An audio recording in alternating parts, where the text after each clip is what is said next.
IPB University telah mencetak banyak alumni yang telah sukses berkiprah di berbagai bidang. Mereka telah memberikan kontribusi yang signifikan bagi kemajuan bangsa, baik di sektor publik maupun swasta.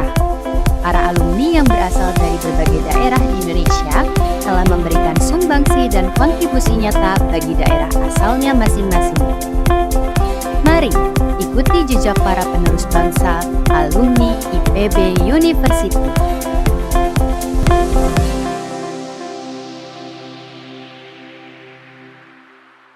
Diiringi oleh gemuruh ombak yang memukul pantai dan cahaya matahari yang memancar di atas sawah hijau, Indonesia merayakan keajaiban agro-maritim.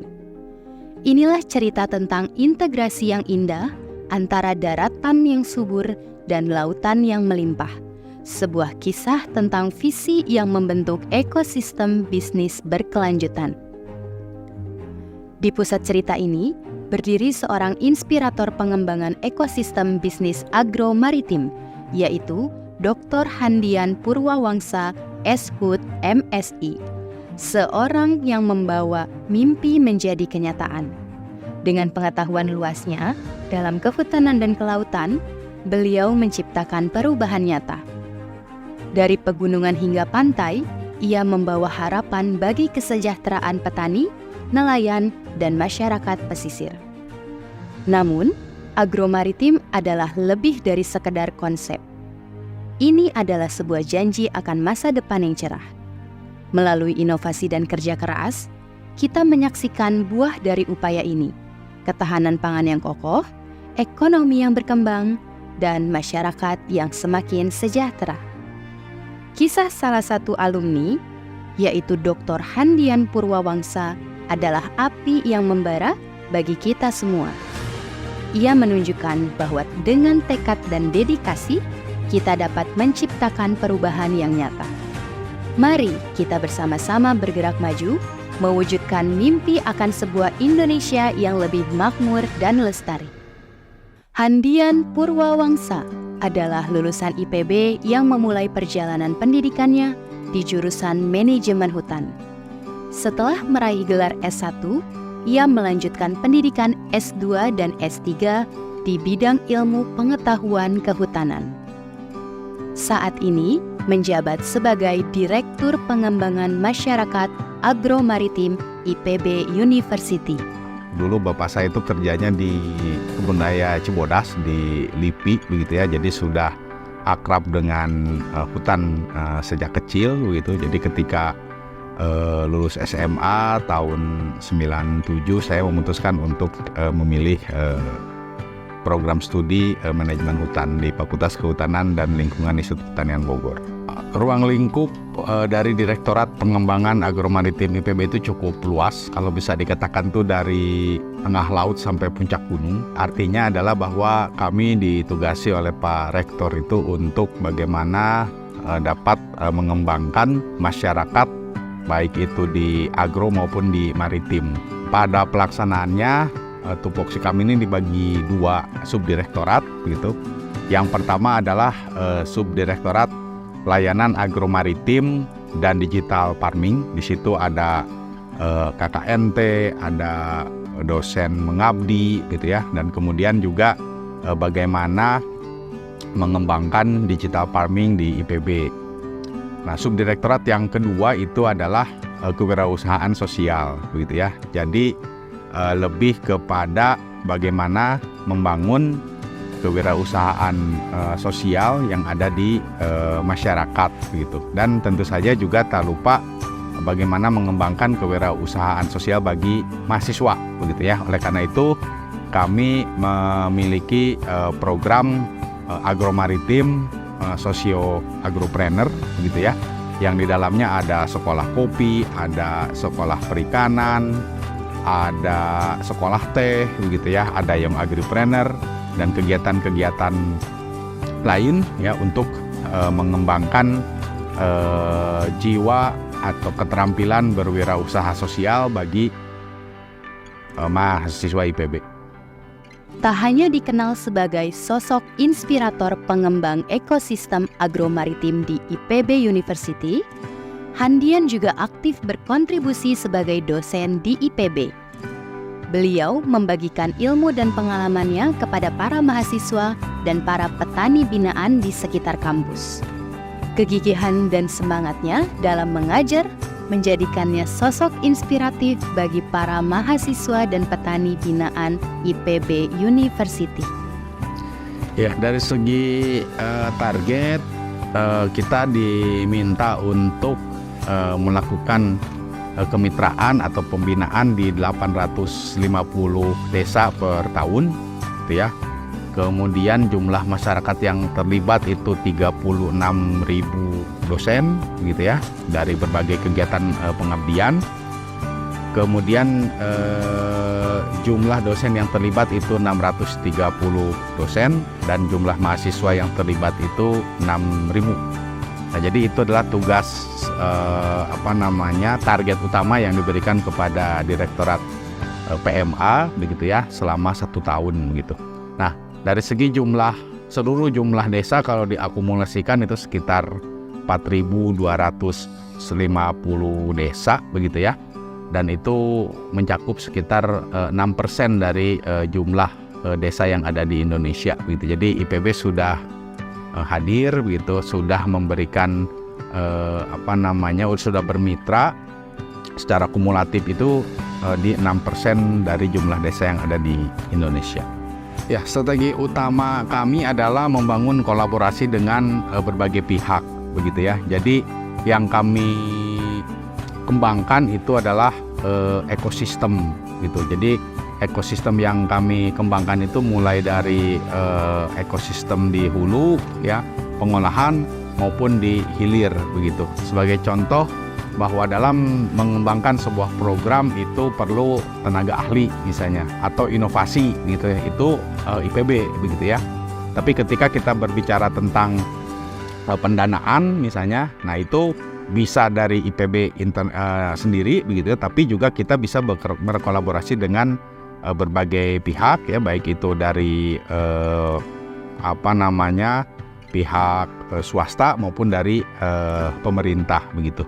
Nah, demikian pula dalam melaksanakan programnya begitu. Tentu saja Direktorat PMA ini tidak sendiri gitu ya, tapi disokong oleh para ahli, para inovator yang ada di IPB gitu. Jadi para inovator dan para ahli kemudian kami gabungkan dengan tadi pendanaan gitu ya. Kemudian kami gabungkan juga dengan pasar begitu, sehingga membentuk sebuah ekosistem utuh dari hulu ke hilir. Nah, itu adalah strategi kami begitu untuk mencapai target tersebut. Karena kalau dilakukan sendiri tentu itu cukup berat gitu.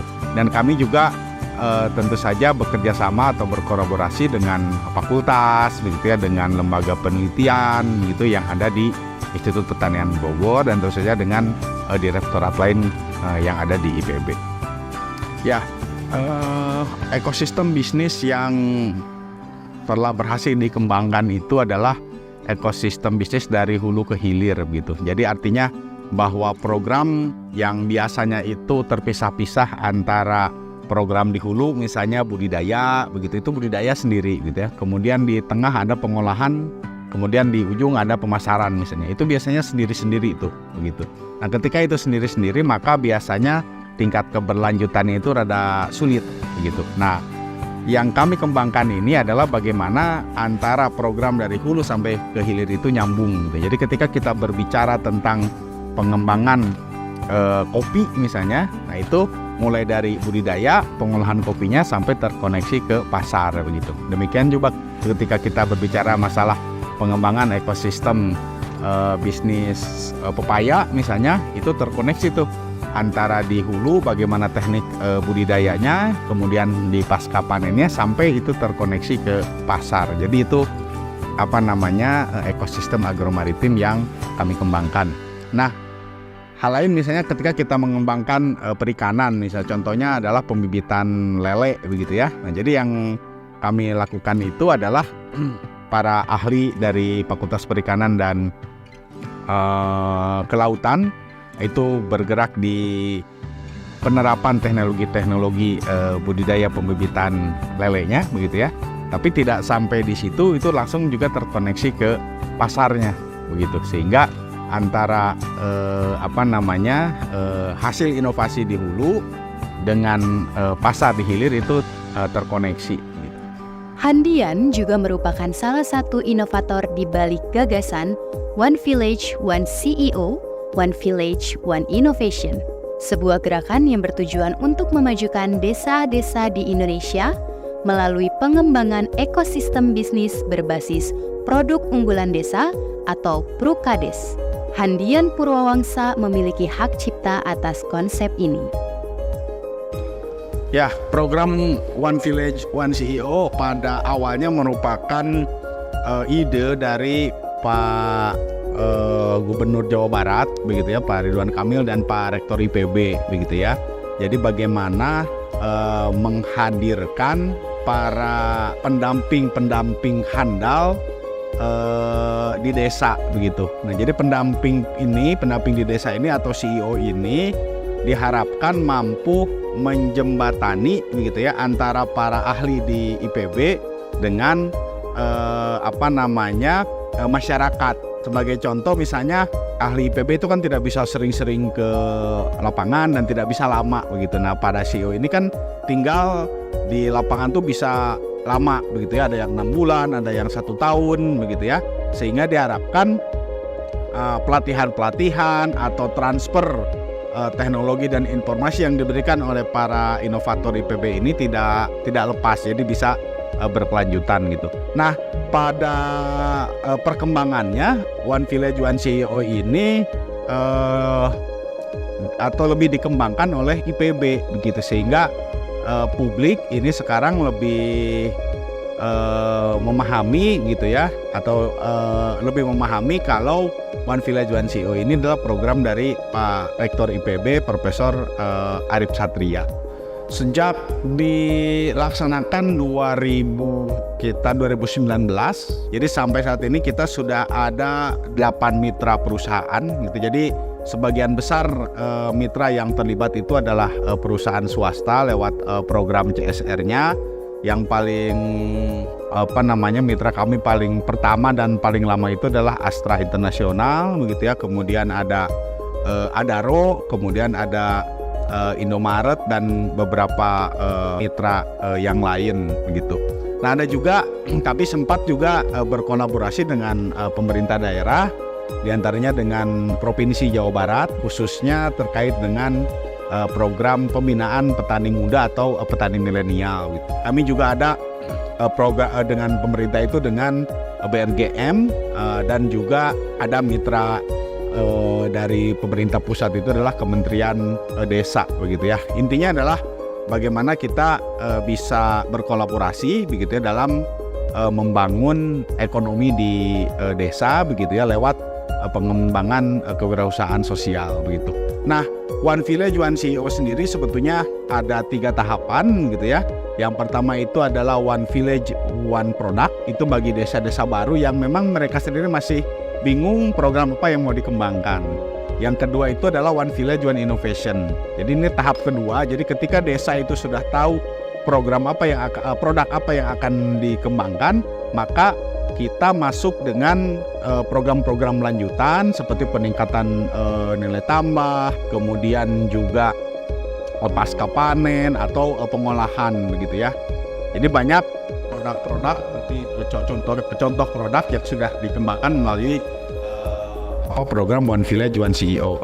Nah, yang ketiga itu adalah One Village One Exporter begitu. Itu adalah tahap ketiga di mana kalau produknya sudah ada, kemudian nilai tambahnya sudah baik begitu, nilai tambahnya sudah baik, kemudian juga dari segi mutunya sudah baik, maka kita mulai bicara tentang branding, kemudian pemasaran yang lebih masif lagi begitu ya, baik itu di dalam negeri maupun di luar negeri. Ada beberapa yang sering disampaikan Pak Rektor, misalnya produk gotai begitu ya, kemudian produk kopi, manggis, dan beberapa jenis produk lain yang sudah bisa memiliki pasar di luar negeri.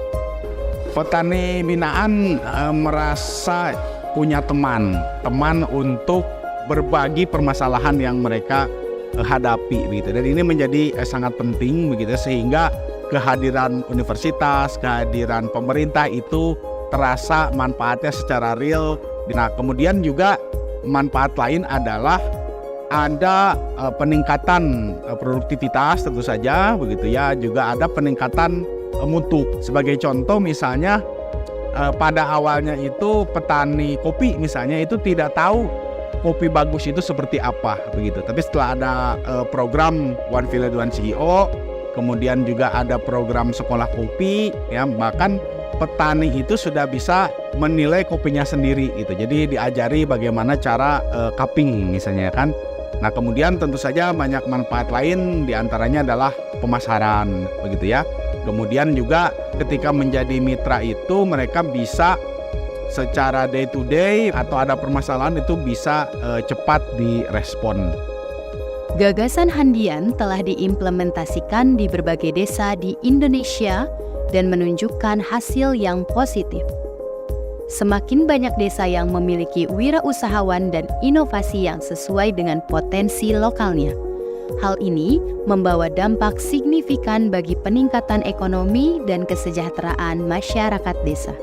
Selain One Village One CEO, kita punya banyak program lain begitu ya yang berkaitan dengan pengembangan masyarakat. Beberapa di antaranya adalah kita ada juga program dosen pulang kampung gitu. Dosen pulang kampung ini adalah program yang digagas oleh Pak Rektor juga, Prof. Arif Satria.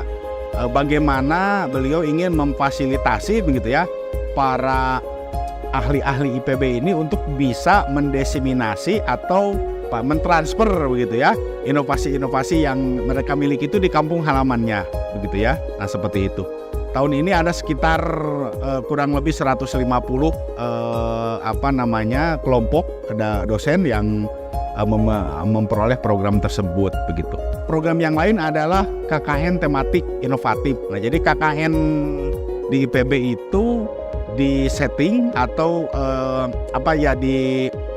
disinergikan dengan program-program pengabdian masyarakat yang dimiliki oleh para akademisi IPB begitu, sehingga tidak lepas begitu ya. Nah, kemudian di tingkat desanya sendiri itu diusahakan semaksimal mungkin memiliki tema.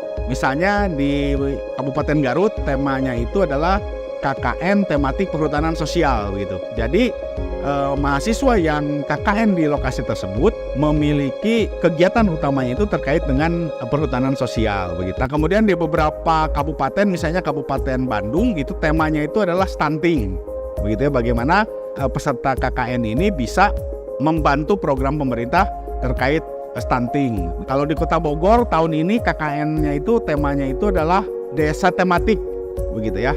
Nah, kemudian di beberapa lokasi juga ada KKN-nya itu yang bersinergi dengan program pemerintah daerah begitu.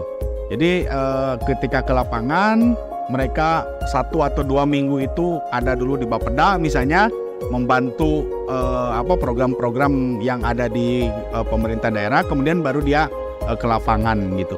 Nah, kemudian ada yang terbaru misalnya sekarang di beberapa kabupaten, misalnya di Sukabumi ya, di Banjar, di Ciamis, itu khusus temanya itu adalah pepaya Kalina begitu. Jadi sejak awal mahasiswanya memang sudah disiapkan untuk bagaimana bisa membuat program-program terkait pengembangan pepaya Kalina gitu.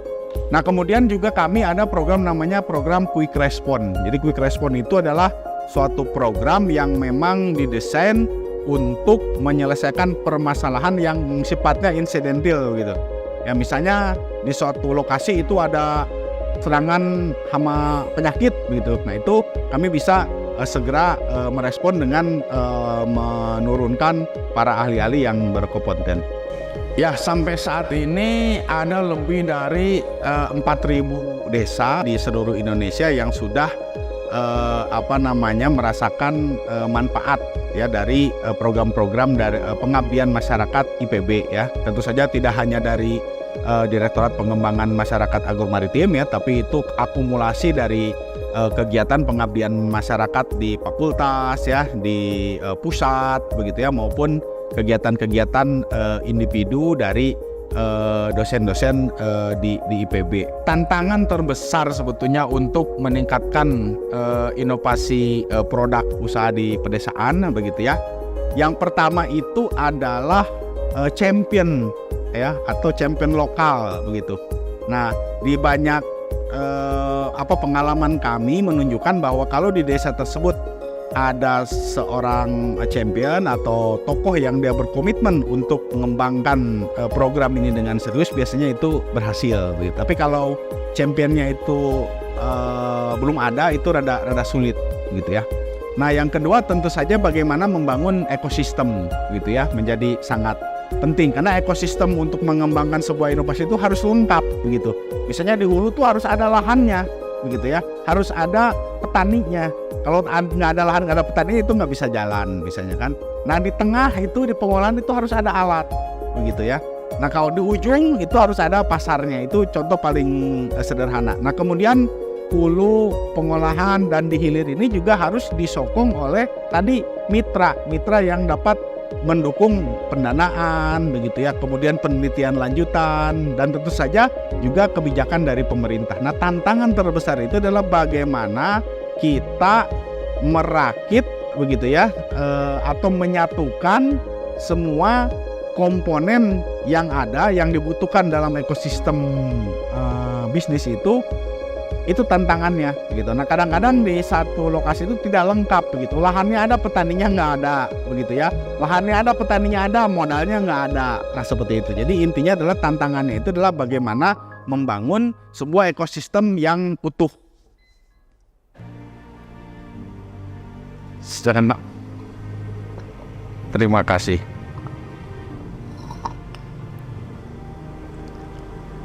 Jauh. Orang yang minum kopi hitam tanpa gula itu artinya adalah orang yang dapat merasakan manis dalam kepahitan. Dr. Handian Purwawangsa SHUT MSI adalah sosok inspiratif yang patut diteladani.